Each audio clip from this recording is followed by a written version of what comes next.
Very eye-opening. Give me 1 second here. Very eye-opening. So I think you guys really need to see this. There we go. Okay, so I think you guys really need to see this. My name is Giant Johnny, and this is Giant Johnny Live. It talks about the climate. I don't know if you guys are. Uh, do you remember? If you're around my age or whatever, I'm sure you do remember. But for the longest time, conservative Republicans, MAGA, have been telling us that climate change isn't real. And then you go outside and you feel every single summer is very, very real. Every winter, every short winter, you can see that it's real. Every short spring, you can see that it's real. Because we don't really have two weathers anymore. Weather's pattern is winter and summer. Either it's really hot or it's really cold. So we got like two seasons anymore. Nothing really in between, except for maybe like a few weeks or a month or so in between. And then it goes to the extreme temperatures. And so now we're seeing what they were telling us wasn't true. So this is bad, y'all. So let's take a look at the weather. And then I think in Antarctica, somewhere where it's really cold, it hit like 100 degrees for the first time. And it's crazy, y'all. That's so totally crazy. So listen to this, and I want y'all to tell me your thoughts when we get done. And I feel like we're hitting a point now where it is so undeniable, even the normie position has become, we might be cooked. Like, it might be over. Looking at just how much the climate has degraded and changed for the worse, this is getting really terrifying. So first, let me show you this. France has reported around 1,000 deaths due to the heat wave that they're experiencing over there. 1,000. Okay. More than 1,300 excess deaths recorded in European heat wave more broadly. Now, this is according to the World Health Organization. I got to be honest, when it's all said and done, I think it's going to be higher than that. We already have reports of like a bunch of hospitals are basically at limit or over capacity because they're dealing with so many people who are experiencing symptoms from the extreme heat. Now, I know many of you in the US might be thinking, well, hold on, what the fuck? How is this something that's like deadly? How are so many people dying as a result of this? Well, you have to understand they have a more mild climate in Europe, or at least they did for a very long time. And so there's not many of them that actually have AC units, right? Like, a lot of them just live without AC at all. And because, in the summer, it might be fucking 65 degrees, 68 degrees usually. But when you're looking at days where now you're talking over 90 and the humidity very high, now it becomes one of those things where there's no AC, and a lot of people who are very old or very young, and their bodies aren't functioning as well anymore, they can't shed the heat, and they end up dying, right? So this already is a catastrophe, and then is leading to a bunch of people wanting AC, but then that stresses their electric grid, and there's cascading effects to this stuff. And so this is just now the new normal, right? Like, now climate scientists are saying the temperatures we're experiencing now are what the 2050s were supposed to be, but we're experiencing them in the 2020s now. As I keep telling you, the scientists keep screaming bloody murder and saying, it appears like this is worse than the worst case scenario. Every time they open their mouths, it sounds like this is worse than the worst case scenario. Okay, look at this. Today has become the hottest June day in British recorded history with a high of 37.3 degrees Celsius. That's about 99 degrees Fahrenheit. The previous 50-year record was broken Wednesday with a high of 36.1 degrees Celsius, then again yesterday with 36.7 degrees Celsius, and now broken again today. So multiple days in a row where it's the highest temperature ever recorded. All right. All tram service suspended in Leipzig, Germany due to high temperatures.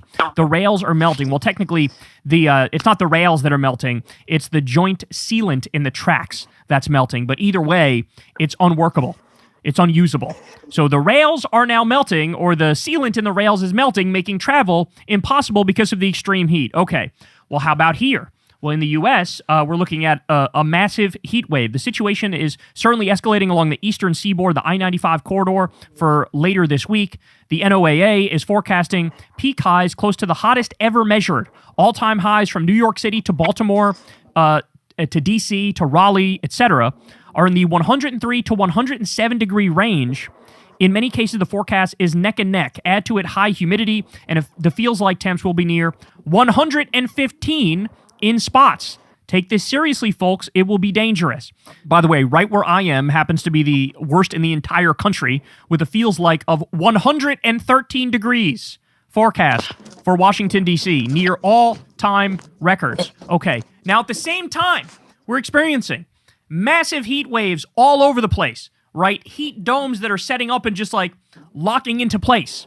People dying because of excess heat. The average temperature over time going up, up, up, up, up.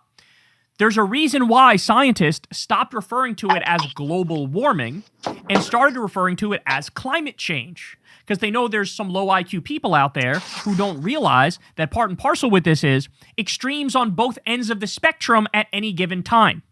So at the same time, we have 113 degrees here, 99 degrees there, people dying, food growth being interrupted, right? A shortage of water, potential famine lurking, all that horrible stuff. At the exact same time, look at this. Summer snow near Jackson Hole, Wyoming. So at the same time we're dealing with that, look at this. This is happening in Wyoming. What the fuck, bro? This is some end of day shit. And that's not like a little snow. That's like, that shit is sticking. How the fuck is that shit sticking in the summer? You know, usually the road is going to be warm enough from the summer sun where, like, it's going to be above freezing, so when it lands, the snow will melt. The snow's not melting. The snow's not melting. All right, so that's Wyoming. How about this? Drivers navigating flooded streets in Green Bay, Wisconsin, after a storm brought hail and several inches of rain in a short time. Look at this. This looks like it's AI generated. It's not. This is actually real. Oh my God. This is not even a good idea. This I love the accent. This is not a good idea. This is like flash flooding. How are we even going to get home? Oh my God. This is insane. Look at them. They're flooded. This is insane.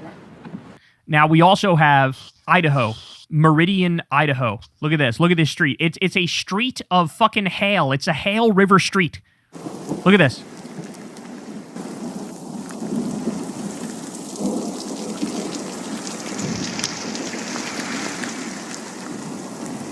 Now, there's also flooding going on in Spain right now. There's flooding in Spain. Here's Boise, Idaho. Yet again, it's like a glacial hail river street. Look at this.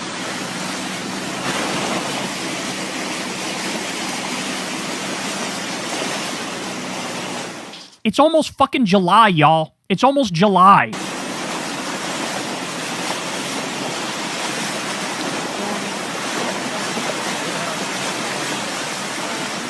So what we're witnessing is exactly what was predicted, which is increased extremes on both ends of the spectrum.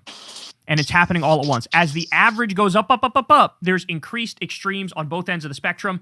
And I haven't even said anything about this super El Nino, which is likely to occur, which will be an absolute catastrophe. Okay, look at this. Here's a chart of global sea surface temperatures from 1982 to 2026, with the years 2023, 24, and 25 omitted. As of June 27th, global temperatures have set a 26 daily record highs in a row. 26 daily record highs in a row.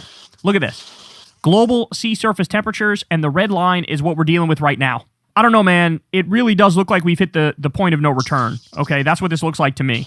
This is way above and beyond what it should be at the moment. 3.4 sea surface temperatures have now set a record daily high for 28 consecutive days. June 26th saw an anomaly of 1.75 degrees Celsius above the 1991 to 2020 baseline. Okay, here's what that looks like in chart form. Again, red line represents now, represents today. Absolutely, positively terrifying. All right, global temperature variations over the last 2022 years. Look at this.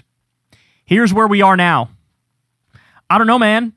Seems kind of scary as we have massively increased those carbon dioxide levels because of our oil and gas usage, because of our dirty fossil fuel usage.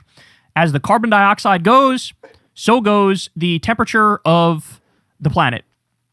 Insane. Global temperature variations absolutely skyrocketing in recent history.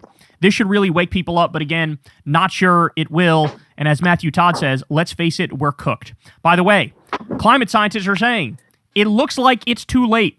Climate change is undeniable for decades now. It rather looks unsolvable now. Okay. Scientist Zeke Housefather from the IPCC admits meeting goals to limit global warming has become functionally impossible. An excellent and sobering piece flagging the results of a new study published in Nature, especially as, in the real world, there's no chance of limiting the global average temperature rise to 2 degrees Celsius. And that piece is in carbonbrief.org. And we have breaking: climate change cannot be reversed even by zero emissions, says top scientist. It cannot be reversed even by zero emissions. To say we have screwed the pooch is a colossal understatement here. I guess now what we're relying on is... Okay. That's crazy, y'all. Y'all tell me what y'all think. Leave your comments, and we're gonna talk about this, man. Y'all think our climate is screwed? Y'all think we're at the point of no return? Let me know what y'all think. My name is Johnny. Thank you for watching.